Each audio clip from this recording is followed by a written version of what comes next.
안녕하세요, 아랍니다. 자, 제가 얼마 전에 Z7 그거 궁금하다고 이렇게 영상을 한번 올려드렸죠. 파일을 이제 받아가지고 올려드렸는데, 이게 이제 말들이 엄청 많네요.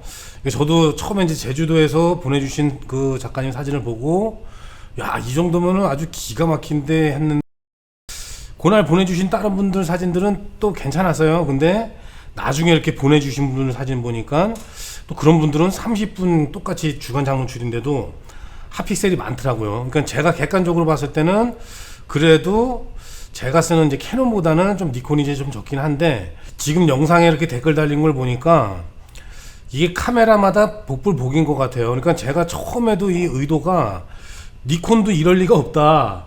어떻게 풀프레임에서 이렇게 나오지? 중형 카메라 같이 그렇게 핫픽셀이 없게 나올까? 이제 그렇게 해가지고 이제 올려달라는 건데, 영상에 다른 분들 또 댓글 달아주신 분들은 3분만 노출줘도 자글자글하다 이런 분들이 엄청 많아요. 그래서 뭐 전화를 걸어가지고 니콘으로 바꾸려고 그러냐 뭐 말리시는 분들도 계시는데, 제가 그날 영상 끝에도 그랬지만은 뭐 살 생각은 없다 그랬죠. 그러니까 지금 사실 좀 궁금하긴 해요. 저도 그러니까 꼭 장노출 분야가 아니고 인물 사진도 그렇고, 원래 이제 니콘 카메라 같은 경우가 이제 다이나믹 렌즈가 좀 넓다고 이제 그런 얘기가 많다 보니까, 저는 이제 그때 영상에도 그랬죠. 니콘은 한 번도 써보지도 않고 관심도 없었다고. 근데 요즘에 이제 Z7 시리즈 이런 것들 나오는 거 보니까 기능도 괜찮고, 근데 지금 이제 조금 더 알아보니까 렌즈 같은 구성분들이 아직 좀 많이 부족하더라고요. 그래서 지금 이제 조리개가 조금 낮은 수치, 상업적으로 쓰려고 그러면은 2470은 무조건 있어야 되고, 뭐 .4 정도 이제 단렌즈 정도는 이제 구비를 해야 되는데, 그쪽 렌즈군이 아직 .4 쪽이 많이 이제 준비가 안 된 것 같아요. 자, 그래가지고 이제 댓글을 정말 많이 달아주셨는데, 정말 이제 핫픽셀은 이유가 다양하죠. 그래서 저도 그 영상에서도 말씀드렸지만은, 캐논을 이제 제가 쓰고 있지만 제 카메라는 이제 오래되기로 했어요. 오디마크4 같은 경우도 벌써 한 4, 5년이 된 거고, 그 이제 1DX나 이런 기종은 이제 훨씬 더 넘었죠. 그러다 보니까는 장노출도 많이 찍고 그러다 보니까 제 카메라하고는 사실 이제 비교를 하면 안 되죠. 그래서 그 제주도 사진 같은 경우도 보니까 이제 3월 달에 좀 선선할 때 바람이 불 때 찍었더라고. 근데 그래서 제가 찍은 사진들도 한번 쭉 찾아봤어요. 겨울에 찍은 사진, 또 가을에 사진 찍은, 여름에 찍은 거 말고, 그것도 아침 저녁으로 좀 선선하게. 근데 그래도 엄청 많더라고요. 그러니까 이게 제가 이제 가만히 댓글들이나 이렇게 이제 뭐 사진 보내주신 들 보니까, 이거는 이제 제가 봤을 때는 카메라의 특성인 것 같아요. 그러니까 이게 이제 그렇다고 또 불량이라고 말하기도 그렇고, 뭐 저도 어떻게 말을 해드릴 수가 없네, 이거는. 니콘 카메라를 뭐 똑같이 10대 사가지고 테스트를 해보고, 또 캐논 새 제품을 테스트를 해보고, 뭐 이렇게 하지 않는 이상은 이게 어떻다 저렇다 이제 말을 할 수가 없잖아요. 또 촬영하는 분들도 이제 환경이 다 다르고, 그래서 지금 이제 뭐 아주 친하게 지내시는 분들은 저한테 전화해가지고 후지 중형을 팔고 이제 갈라 그러냐, 이제 뭐 그렇게 전화도 하시는데, 그게 아니고 이제 후지 어차피 장노출은 이제 저는 이제 후지를 뭐 최고로 치니까 그냥 이제 그거로 가고, 제가 이제 상업용으로 쓰는 DSLR, 요거는 이제 미러리스로 한번 갈아타볼까 생각을 하는 거예요. 그래서 이제 뭐 꼭 장노출 분야가 아니고, 그때도 말씀드렸지만, 근데 오해를 엄청 많이 하시더라고요. 그래서 왜 니콘을 살라 그러냐 막 그렇게 하시는데, 뭐 그냥 궁금해서 한번 뭐 유튜브 보고 하니까 장비도 이것저것 만져보면 좋으니까, 그래서 이것저것 한번 사보려 그랬던 거예요. 근데 이게 핫픽셀은 어쩔 수가 없는 것 같아요, 제가 보니까. 그리고 제가 이제 바람 아래 해수욕장을 다녀왔는데, 이제 아는 형님하고 그때 제가 이제 그 냉각팬 개조한 카메라를 보여드린다 그랬죠. 그래서 이제 그 쓰시는 분하고 또 다른 작가님하고 이렇게 이제 곰장하고 넷이서 이제 다녀왔는데, 거기에서도 이제 후지 중형 제바디 같은 거 비슷한 거죠. GFX 50S를 쓰신다 그러더라고요. 그래서 뭐 제 거보다는 이제 그게 이제 GFX 바디에서 이제 상위 기종인데, 이제 대구에서 오신 작가님이시더라고요. 그래서 처음에는 이렇게 보다가 이제 말을 걸었죠. 그랬더니 구독자님이시라 그러더라고요. 그래서 우리 대구에 계시는 남자 청사님이 항상 댓글을 잘 달아주시는데, 혹시 남자 청사님 아시냐니까 그분도 아신다라고 막 이렇게 하시더라고요. 그래서 후지를 이렇게 쓰신다 그러길래 제가 물어봤어요. 그래서 후지 같은 경우는 뭐 1시간 줘도 장노출이 없죠. 그랬더니 또 그분은 제 영상도 보고 그랬다 그랬는데, 무슨 후지가 또 핫픽셀이 안 생기냐고.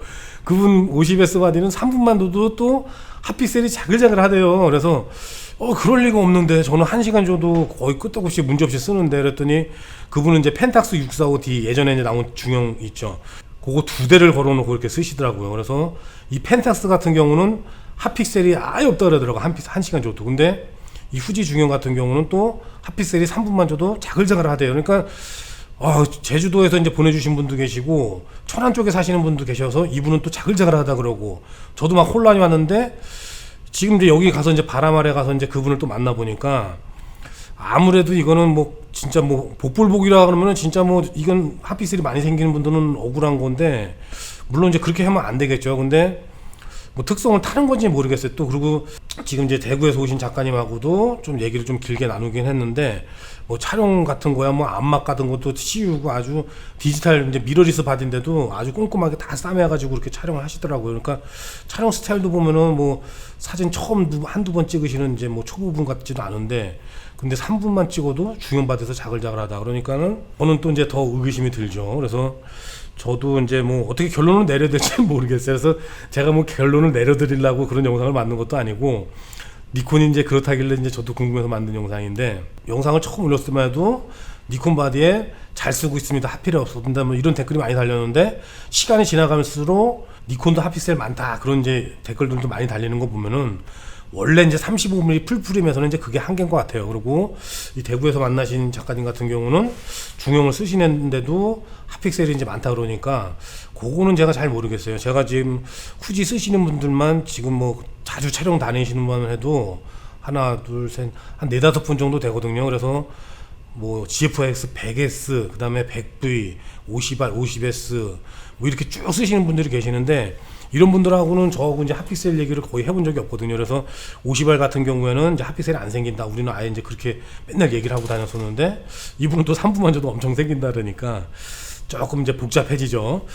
자, 그래서 오늘은 뭐 그 얘기는 이제 어떻게 제가 해드릴 수 있는 건 아니고, 각자 이제 너무 심하다 그러면은 뭐 센터에서 점검을 받아보든가 이제 그런 식으로 해야 될 것 같아요. 그리고 저 같은 경우도 50알도 뭐 1시간 30분씩 찍긴 하지만 요즘에는 구름 때문에 이제 스택 모드도 많이 찍거든요. 그러니까는 뭐 어쩔 수 없는 부분이다 그러면은 카메라 한 개고 그러면은 스택 모드로 활용해 가지고 뭐 2분 4분 나눠서 그렇게 이제 촬영을 하셔야 될 것 같아요. 이제 너무 이상하신 분들은 제가 봤을 때는, 근데 제 오디마크 4 같은 경우는 저게 거의 4년 된 바디고 장노출을 정말 많이 찍는 바디인데도 한 뭐 7, 8분까지는 뭐 그렇게 많이 생기진 않거든요. 그러니까는 진짜 3분에서도 자글자글하다 막 이런 분들은 점검을 좀 받아보셔야 될 것 같아요. 근데 이 핫픽셀이라는 게 어두운 데서 노출을 언더로 찍거나 안부로 올리면은 그거는 핫픽셀하고 그 다음에 이제 안부 노이즈하고는 달라요. 이 크기 자체가 아예 달라요. 안부 노이즈 같은 경우는 안 생기는 바디가 없어요. 10분을 주건 1분을 주건 뭐 이렇게 해가지고, 그래서 어둡게 찍어놓고 쭉 올려가지고 이건 핫픽셀이다 이게 아니고, 핫픽셀 같은 경우는 안부에서 생기는 칼라 노이즈보다 입자가 한 5배 6배 이상은 커요. 그러니까 그것도 잘 구분을 하셔야 돼요. 그냥 어둡게 찍었는데 무조건 밤 야경 찍어가지고 밝기를 끌어올려가지고 봤더니 이게 자글자글하다, 그거는 컬러의 노이즈지 이게 핫픽셀이 아니야. 핫픽셀은 중간중간 아주 큼직큼직하게 생겨요. 그리고 매번 이제 같은 위치가 아니고 사진 찍을 때마다 이제 다른 위치도 생기고. 자, 그래서 오늘은 요 영상에서 앞에 영상에서 잠깐 보여드렸었는데, 여기 이제 아주 저랑 같이 친한 형님인데, 제가 처음 사진 배울 때도 이제 촬영도 이제 많이 다니고 이제 그런 형님인데, 요 냉각펜으로 개조한 카메라를 한번 보여드리려고 촬영을 같이 가자 그랬어요. 그래서 이제 촬영을 했는데, 처음에는 이제 기대가 엄청 되더라고요. 요게 냉각펜 개조 카메라를 보니까 원래 이제 장노출용은 아니고 이제 별이나 은하수나 이런 쪽에서 이제 촬영 많이 하시는 분들이 이렇게 이제 개조를 많이 하시는 것 같아요. 그래서 핫픽셀이나 노이즈나 이제 이런 것들은 이제 열에서 이제 많이 발생하다 보니까 아주 이제 냉각팬을 개조를 해가지고 신선한 이제 바람을 공급해가지고 CCD를 냉각을 시켜주는 거죠. 그래서 저도 요걸 이제 몇 번 물어봤더니, 예전에는 카메라 뒤에서 아래쪽에서 바람을 불어서 하는 방식인데, 지금 이제 요 형님의 카메라는 요즘에 신형이라 그러더라고요. 신형 같은 경우는 CCD를 아예 카메라에서 떼내가지고 앞에다가 이제 설치를 해가지고 냉각을 시키는 방식이라 그러더라고요. 그래서 촬영을 하는 걸 보니까 아주 희한해요. 그래서 지금 보시면은 카메라도 이제 80D 크롭바디죠. 저런 거는 이제 진짜 뭐 장비를 무시하는 게 아니고, 장노출은 진짜 이게 특수한 분야예요. 그러니까 제가 상업 사진을 가던 인물 사진을 가던 저런 이제 크롭바디를 모두 찍고 다 찍는데, 이 장노출에서는 기술적 한계가 분명히 있어요. 기술적 한계라는 게. 그래서 그거를 극복을 하려고 다 이제 거기다 조금 이제 웬만큼 장노출에 빠지면 중형으로 올라가고, 거기에서도 뭐 이제 핫셀이나 디지털백 또 필름으로 다시 넘어가는 분들도 있고 그래가지고, 이 장노출은 야 뭐 크롭바디면 사진 못 찍냐, 이제 거의 이제 뭐 이거는 이제 보통 일문 사진 또 풍경 사진, 스냅 사진 간단하게 찰칵찰칵 찍는 거, 이런 데서는 솔직히 핸드폰으로 찍어도 문제가 없어요. 근데 이 장노출이라는 이 긴 시간과의 싸움과 열과 핫픽셀, 노이즈만 이런 거의 싸움에서는 어쩔 수가 없어요. 그래서 이 핫픽셀이 생기면 또 문제가 뭐가 되냐면은, 핫픽셀을 제거를 한다 그래도 입자가 거칠고 그러기 때문에 핫픽셀이 많이 생긴 데이터에서는 이 핫픽셀을 제거 기능을 한다고 해도 디테일이 이제 많이 무너져요. 그렇기 때문에 계속 이제 장노출에 빠지시는 분들은 디테일 하면서 이제 중형, 그리고 또 장노출에 빠지신 분들은 대부분 이제 취미로 찍으시는 분들, 시작하시는 분도 계시지만은 보통은 이제 또 전시나 이런 것들을 또 많이 계획을 하고 또 하신 분들도 많고, 제가 봤을 땐 그렇더라고요. 그래서 항상 디테일과 이 핫픽셀과 싸움인데, 이 크롭바디를 쓴다? 더군다나 또 렌즈를 보니까는 시그마 18에 300이에요. 가변 조리개고. 일단 뭐 가변 조리개는 뭐 크게 상관은 없죠, 어차피. 근데 18에 300 렌즈 같은 경우는 저희가, 그러니까 제가 자꾸 웃는 이유가, 보통 이제 장노출 찍으시는 분들 대부분 그럴 거예요.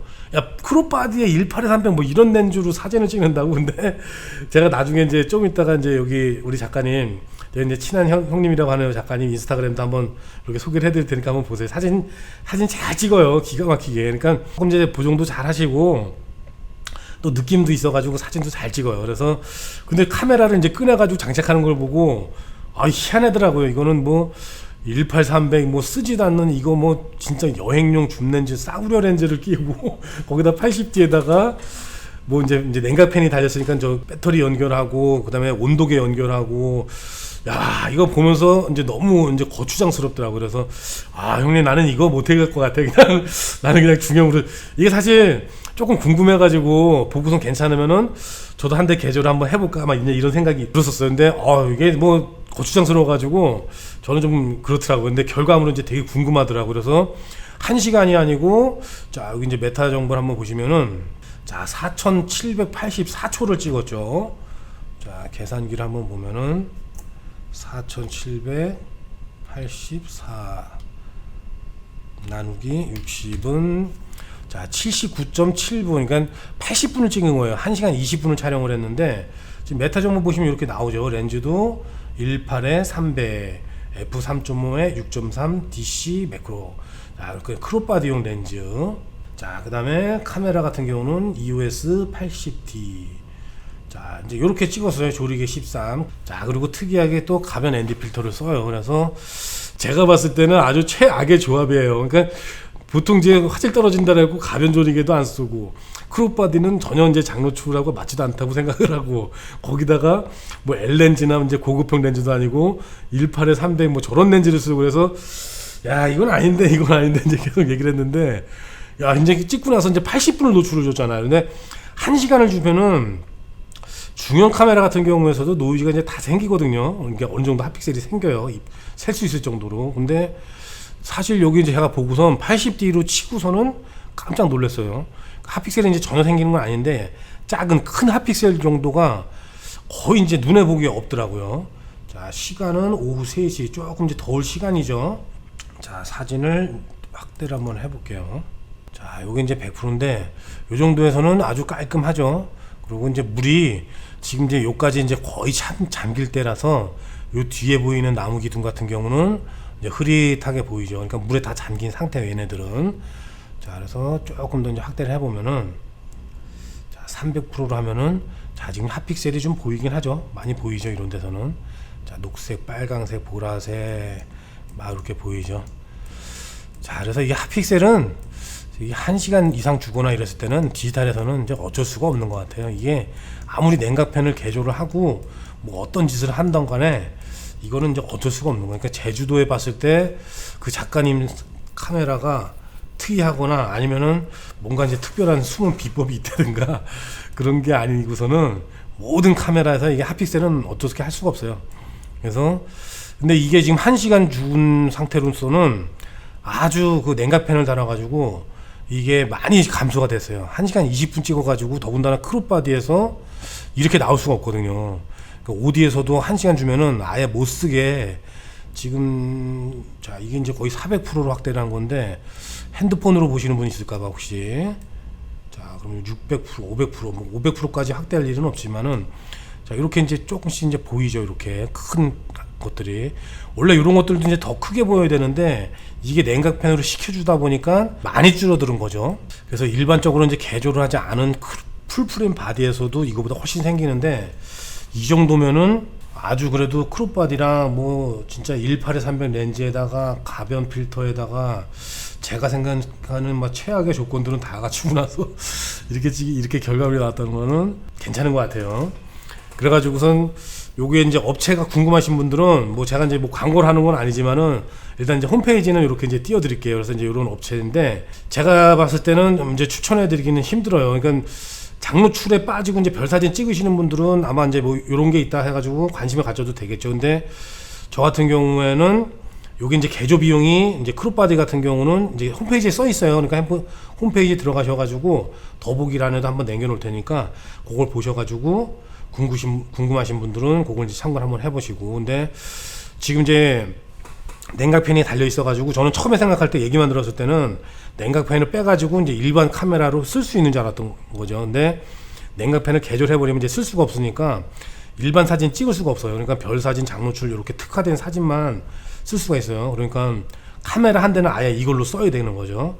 그래서 뭐 제가 봤을 때는 좀 추천하기 힘들어요. 그리고 뭐 핫픽셀이 이제 어느 정도 이제 많이 제거는 되긴 되는데 이거 때문에 냉각팬에다 배터리를 공급해야 되는 또 이런 선들도 연결해야 되고 뭐 온도계를 또 가지고 다니고 요런 거는 제가 봤을 때는 좀 고추장스럽더라고요. 그래가지고 데이터를 보면은 그래도 괜찮긴 한데 제가 봤을 때는 저는 뭐 전혀 이제 이쪽 냉각팬 쪽에는 거의 이제 관심이 없을 것 같아요. 자, 그래서 우리 구독자님들도 이런 걸 제가 한번 보여드렸으니까 관심이 있으신 분들은 한번 알아보시면은 괜찮을 것 같아요. 자, 그러면 이제 오늘 영상은 이걸로 마치고 바람 아래 해수욕장에 다녀온 여기 또 보고 처음 보시는 분들은 위치가 궁금하신 분들이 있겠죠. 그래서 유튜브에 바람 아래 해수욕장 치면은 제 요 영상 말고 작년에 갔다 온 영상이 있을 거예요.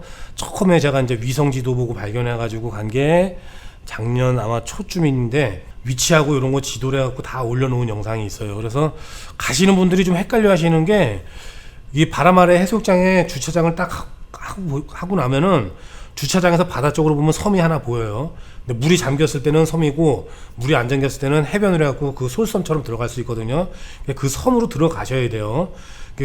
거기 설섬에서 이제 사진 찍을 때도 분당에서 오신 작가님들 이렇게 만났는데 거기까지 오셔가지고 여기가 맞나 이렇게 막 찾고 계시더라고요. 그래서 또 얘기를 하다 보니까 저랑 이렇게 구독자님이고 알아보시고 그래가지고 아 여기 맞다고 이제 그렇게 이제 말씀드렸는데 찾아가는 건 어렵지 않아요. 바람 아래 해수욕장이라고 치면은 바로 나오고 거기서 바다 쪽으로 보면 솔섬이 있어요. 그래서 거기가 한 제가 볼 때 한 1km에서 한 1.5km 정도 걸어서 들어가셔야 돼요.